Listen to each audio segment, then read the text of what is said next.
మీరు ఒక డెసిషన్ తీసుకోవాలి. కానీ ఆ డెసిషన్ తీసుకునే ముందు నేను మిమ్మల్ని ఒక ప్లేస్‌కి తీసుకెళ్తాను. ఒక సిటీ. ఆ సిటీలో క్రైమ్ అనేది ఉండదు. పోలీసులకి పని ఉండదు. హాస్పిటల్స్ ఉంటాయి గానీ ఆల్మోస్ట్ ఎంప్టీగా ఉంటాయి. రోడ్డు మీద పిల్లలు ఆడుకుంటూ ఉంటారు. కానీ పేరెంట్స్ వాళ్ళని చూసి ఏం భయపడరు. నైట్ 2 AM అయినా ఒక అమ్మాయి బయటికెళ్ళొచ్చు. తన సేఫ్టీ గురించి మనం అసలు ఆలోచించాల్సిన అవసరమే ఉండదు. వార్ అనేది ఉండదు. హంగర్ అనేది ఉండదు. పావర్టీ అనేది ఉండదు. అసలు మొత్తం మనం ఫ్రీడమ్ గానీ, ఆర్ట్ గానీ, మ్యూజిక్ గానీ, ఫెస్టివల్స్ గానీ మొత్తం ఒక పండగలా ఉంటది. మన సివిలైజేషన్ ఏదైతే అచీవ్ చేయాలనుకుంటుందో అన్నీ ఆల్రెడీ ఆ సిటీలో ఎగ్జిస్ట్ అవుతాయి. నిజం చెప్పాలంటే మనందరం వాటి కోసమే ట్రై చేస్తూ ఉంటాం కదా. Better education, better health care ఇలాంటివన్నీ. ఈ సిటీని క్రియేట్ చేసిన ఆథర్ ఎవరైతే ఉన్నారో ఆమె కంప్లీట్ డీటెయిల్స్ అవ్వలేదు కావాలనే. ఎందుకంటే మీ ప్యారడైజ్ అనేది ఎలా ఉంటుందో అది మీకే తెలుస్తుంది. కొంతమందికి పెద్ద పెద్ద బిల్డింగ్స్ అయి ఉండొచ్చు, కొంతమందికేమో పీస్ఫుల్ విలేజ్ అయి ఉండొచ్చు, కొంతమందికి బీచెస్ అయి ఉండొచ్చు, కొంతమందికి మౌంటైన్స్ అయి ఉండొచ్చు. అది ఇంపార్టెంట్ కాదు. ఏది ఇంపార్టెంట్ అంటే అది మీ ప్యారడైజ్. అదే ఒమలాస్. ఈ స్టోరీని 1973లో అర్సలా అనే ఒక ఆథర్ రాశారు. టైటిల్ ఏంటంటే the ones who walk away from Omelas. First time ఈ స్టోరీ చదివినప్పుడు అందరూ అనుకుంటారు ఈ సిటీ నిజమైతే బాగుండని. నేను కూడా అలాగే అనుకున్నాను. కానీ ఈ స్టోరీ అక్కడితో అయిపోతే అసలు ఈ వీడియో ఉండేది కాదు. ఎందుకంటే ఆథర్ సింపుల్గా ఒక సెంటెన్స్ రాశారు. But there is one condition. ఆ సిటీ కింద ఎక్కడో అండర్గ్రౌండ్ బేస్మెంట్లో ఒక రూమ్ ఉంది. ఆ రూమ్కి సన్లైట్ లేదు, విండో లేదు, ఫ్రెష్ ఎయిర్ లేదు, మొత్తం కోల్డ్ ఉంటుంది, సైలెంట్గా ఉంటుంది. ఆ రూమ్లో ఒక చైల్డ్ ఉంటుంది. ఆ చైల్డ్ ఏజ్ ఎగ్జాక్ట్గా తెలీదు, బాయ్ గర్ల్ తెలీదు. ఆథర్ కూడా ఏం స్పెసిఫై చేయలేదు. ఎందుకంటే ఇక్కడ అది ఇంపార్టెంట్ కాదు. ఏది ఇంపార్టెంట్ అంటే అదొక ఇన్నోసెంట్ చైల్డ్.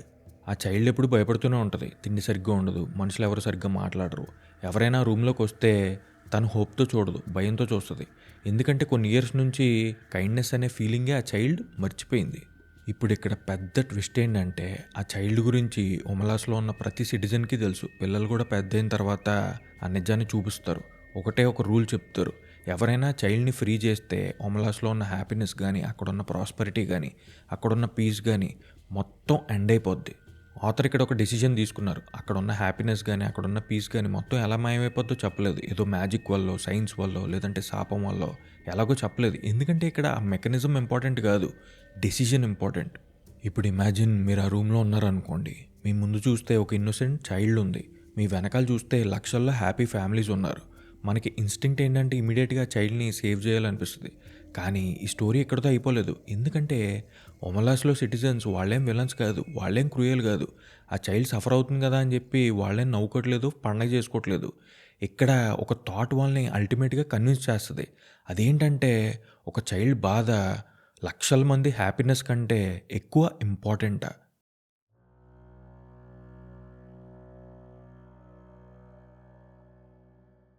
ఇప్పుడు ఇంట్రెస్టింగ్ క్వశ్చన్ ఏంటంటే మీరు ఒమలా సిటిజన్ అనుకోండి, మీరు ఆ రూమ్లో ఉన్నారనుకోండి, డెసిషన్ మీ చేతుల్లోనే ఉంది. అప్పుడు ఏం చేస్తారు? ఇమ్మీడియట్గా అందరూ అనుకుంటారు ఆ చైల్డ్ని సేవ్ చేయాలని. కానీ ఇమాజిన్ ఒకవేళ ఆథర్ చెప్పింది నిజం అనుకోండి. హాస్పిటల్స్ అన్నీ క్లోజ్ అయిపోయి, మొత్తం పీస్ అంతా పోయి, హ్యాపీనెస్ మొత్తం పోయి, ఒక డిసీజ్ అనేది స్ప్రెడ్ అయిపోయి, మొత్తం ఒమలాస్ అనేది నాశనం అయిపోయింది అనుకోండి. అప్పుడు మీరు ఆ చైల్డ్ని సేవ్ చేసినందుకు హీరో అవుతారా, లేదంటే మిలియన్స్ ఆఫ్ పీపుల్ సఫరింగ్కి రీజన్ అవుతారా? ఈ రీజన్ వల్లే 50 ఇయర్స్ తర్వాత కూడా జనం దీన్ని ఇంకా మర్చిపోలేదు. ఎందుకంటే దీనికి కరెక్ట్ ఆన్సర్ ఉండదు. ఫిలాసఫీలో ఇలాంటి క్వశ్చన్స్ని మారల్ డిలమాస్ అంటారు. అంటే మీరు ఏ డెసిషన్ తీసుకున్నా కానీ ఏదో ఒకటి సాక్రిఫైస్ చేయాల్సి వస్తుంది.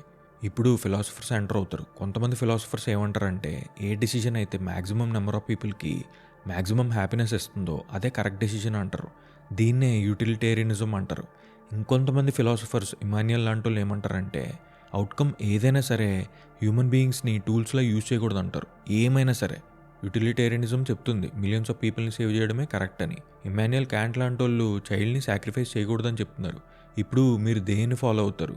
ఐన్ ర్యాండ్ అనే ఫిలాసఫర్ కూడా ఈ సిటీని రిజెక్ట్ చేసే ఛాన్స్ ఎక్కువ ఉంది. ఎందుకంటే ఆమె చెప్పేది ఏంటంటే మీరు ఎవరి కోసం ఏది సాక్రిఫైస్ చేయకూడదు, అలాగే వేరే వాళ్ళని మీకోసం సాక్రిఫైస్ చేయమని అడగకూడదు. కానీ ఫిలాసఫర్ నీచే ఏమడగచ్చు అంటే హ్యాపీనెస్ అనేది హైయెస్ట్ హ్యూమన్ గోల్ అని ఎందుకు అజ్యూమ్ చేసుకున్నాం అని అడగచ్చు. ఎందుకంటే సఫరింగ్ అనేది మనిషిని డిస్ట్రాయ్ చేయొచ్చు, కానీ అదే సఫరింగ్ ఇంకొక పర్సన్ని ట్రాన్స్ఫార్మ్ కూడా చేయొచ్చు.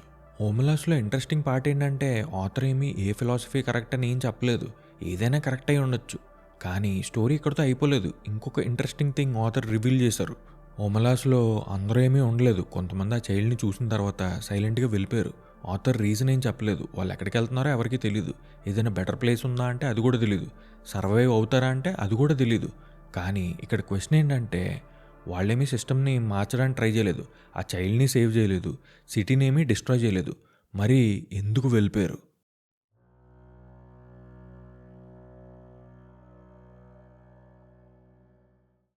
ఒక ఇంట్రెస్టింగ్ అబ్జర్వేషన్ ఏంటంటే ఒమలా స్టోరీ ఆ చైల్డ్తో ఎండ్ అవ్వదు, అక్కడే మొదలవుతుంది.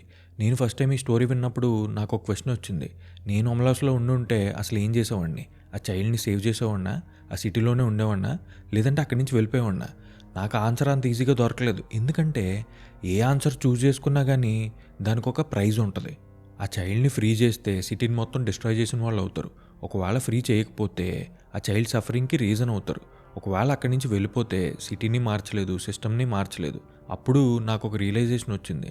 అదేంటంటే ఒమలా స్టోరీ ఆన్సర్ గురించి స్టోరీ కాదు, క్వశ్చన్ గురించే స్టోరీ. మనం లైఫ్లో చాలాసార్లు కరెక్ట్ డెసిషన్ కోసం సెర్చ్ చేస్తూ ఉంటాం. చాలా వాటికి ఆన్సర్స్ అసలు ఉండకపోవచ్చు. ఫిలాసఫీ పర్పస్ ఏంటంటే ఆన్సర్స్ ఇవ్వడం కాదు, మన అజంప్షన్స్ని ఎక్స్పోజ్ చేయడం. ఆథర్ రూమ్లో చైల్డ్ని ఎందుకు పెట్టారు? ఏదో ఓల్డ్ మ్యాన్ని ఎందుకు పెట్టలేదు? లేదంటే క్రిమినల్ని ఎందుకు పెట్టలేదు? లేదంటే ఏదో డిక్టేటర్ని ఎందుకు పెట్టలేదు? ఎందుకంటే ఇన్నోసెన్స్ అనేది మన మొరాలిటీని డైరెక్ట్గా ఛాలెంజ్ చేస్తుంది. ఒకవేళ ఆ రూమ్లో ఉన్నది ఒక క్రిమినల్ అనుకోండి, అప్పుడు మన డెసిషన్ ఈజీ అయిపోయేది. క్రైమ్ చేశాడు కాబట్టి పనిష్మెంట్ తప్పదు అనుకునేవాళ్ళం. కానీ అక్కడ ఉన్నది ఒక ఇన్నోసెంట్ చైల్డ్. క్రైమ్ లేదు, మిస్టేక్ లేదు, చాయిస్ కూడా లేదు. ఇప్పుడు మన వాల్యూస్ టెస్ట్ అవుతాయి. ఇంకొక ఇంట్రెస్టింగ్ అబ్జర్వేషన్ ఏంటంటే ఆథర్ ఏమీ ఆ చైల్డ్ని హీరో చేయలేదు, విలన్ చేయలేదు, ఎస్కేప్ చేయలేదు, ఏదో మిరకిల్ ఏం చేయలేదు. ఎందుకంటే ఫోకస్ ఆ చైల్డ్ మీద కాదు, మన మీద. ఇప్పుడు మీకు ఒక ఇంట్రెస్టింగ్ క్వశ్చన్ ఏంటంటే సపోజ్ ఒక మషీన్ ఉందనుకోండి. ఆ మషీన్ను ఆన్ చేస్తే మీ లైఫ్ గురించి కంప్లీట్ ట్రూత్ చూపిస్తుంది అనుకోండి. మీ హ్యాపీనెస్ కానీ కంఫర్ట్ కానీ ఎక్కడి నుంచి వచ్చాయో కంప్లీట్ ఆ చైన్ మొత్తం చూపిస్తుంది అనుకోండి. ఇప్పుడు మీరు ఆ మషీన్ని ఆన్ చేస్తారా? లేదంటే నిజం తెలుసుకోకపోవడమే బెటర్ అని వదిలేస్తారా? హ్యూమన్ హిస్టరీలో మనుషులు ట్రూత్ కంటే కూడా కంఫర్ట్ని ఎక్కువ ప్రిఫర్ చేసిన మూమెంట్స్ ఉన్నాయి. నాకు ఈ స్టోరీలో మోస్ట్ హాంటింగ్ ఏంటంటే జస్ట్ వాకింగ్ అవే. ఎందుకంటే వాళ్ళేం స్పీచ్ ఇవ్వరు, వాళ్ళేం రెవల్యూషన్ స్టార్ట్ చేయరు, వాళ్ళు సైలెంట్గా అలా నడుచుకుంటూ వెళ్ళిపోతారు. ఆథర్ ఏమీ స్పెసిఫై చేయలేదు వాళ్ళు ఎక్కడికి వెళ్తున్నారు ఏంటని. ఎందుకంటే కాన్సన్ట్రేషన్ మొత్తం వాళ్ళు ఎక్కడికి వెళ్తున్నారని కాదు, ఆ డెసిషన్ గురించి. నాకు అనిపించింది ఏంటంటే వాకింగ్ అవే అనేది అదేదో ఫిజికల్ యాక్టివిటీ అని కాదు, మన థింకింగ్ని, మన వాల్యూస్ని, మన క్వశ్చన్స్ని మార్చడం. మనుషులు ఈవెన్చువల్గా వాళ్ళు ఎంత టాలరేట్ చేయగలరో అదే డిసైడ్ చేసుకుంటారు అంటారు. నాకు ఒమలా స్టోరీ విన్నప్పుడు అదే గుర్తొచ్చింది. మేబీ పర్ఫెక్ట్ సొసైటీ అనే కాన్సెప్ట్ ఇంపాసిబుల్ ఏమో. ప్రతి సివిలైజేషన్, ప్రతి ఫ్యామిలీ, ప్రతి ఇండివిజువల్ ఏదో ఒక టైంలో ఒక డిఫికల్ట్ మారల్ డెసిజన్ అనేది ఫేస్ చేయాల్సి వస్తుంది. కానీ ఈ స్టోరీ ఒక వార్నింగ్ ఇస్తుంది. కంఫర్ట్ కానీ, పీస్ కానీ, హ్యాపీనెస్ కానీ ఇవన్నీ చాలా వాల్యుబుల్. కానీ ఎప్పుడూ ఒక క్వశ్చన్ మాత్రం అడగడం ఆపొద్దు. అదేంటంటే దానికి ప్రైజ్ ఏంటి? హ్యూమన్ హిస్టరీలో చాలా తప్పులు ఈవిల్ పీపుల్ వల్ల మాత్రమే జరగలేదు. చాలా మంచివాళ్ళు క్వశ్చన్స్ అడగకపోవడం వల్ల కూడా జరిగాయి. అందుకే ఓమ్లా స్టోరీ అనేది 50 years తర్వాత కూడా ఇంకా డిస్కస్ చేస్తున్నాం. ఆన్సర్స్ కోసం కాదు, ఆ క్వశ్చన్ కోసం. ఇప్పుడు మీ అందరికీ ఫైనల్ క్వశ్చన్ ఏంటంటే మీరు ఓమ్లా సిటీ దగ్గర ఉన్నారనుకోండి. అక్కడ చూస్తే మొత్తం పీస్, హ్యాపీనెస్, మీకు కావాల్సిన ప్యారడైస్ మొత్తం అంతా అక్కడే ఉంటుంది. ఇంకొక చోట చూస్తే అన్నోన్ రోడ్, సర్టెనిటీ ఉండదు, అసలు డెస్టినేషన్ ఏంటో తెలీదు. ఇప్పుడు మీరు స్టే చేస్తారా లేదంటే వెళ్ళిపోతారా? దానికి ఆన్సర్ అనేది ఎవరికి తెలియకపోవచ్చు. మేబీ ఆథర్ అసలు దానికి ఆన్సర్ ఎక్స్పెక్ట్ చేయట్లేదు. ఆ క్వశ్చన్ని మనం లైఫ్ లాంగ్ క్యారీ చేయాలనుకున్నారు. ఎందుకంటే ఓమ్లెస్ అనేది అది సిటీ కాదు, అదొక క్వశ్చన్. ఎవరికి వాళ్ళు ఆన్సర్ చేసుకోవాల్సిన question. Until next episode, keep questioning.